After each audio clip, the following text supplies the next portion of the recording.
And there we have it. I've let the soy milk boil. Then I've switched off the heat.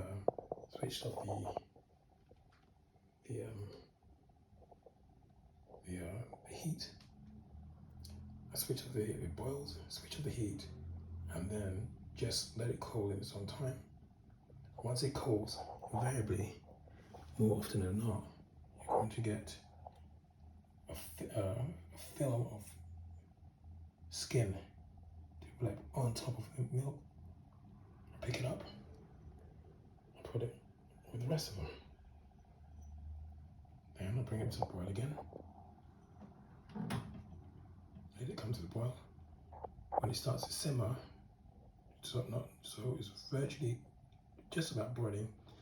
When it starts to simmer, even though I'll put it to boil. Once it starts to simmer stage, I'll switch off the heat, let it cool in a little time, and the skin develops. Voila, plenty of skins. And what I'm going to do with these skins is some nice hot oil, season this a bit, put it in the oil, not for too long so that it's not charcoal, so that it's not too brown, so it's maybe just turning golden brown. Then I've got some pretty meaty skins here to use in a stew. And that makes an alternative to tofu and wheat gluten. There you go. That's soya skins, homemade soya skins.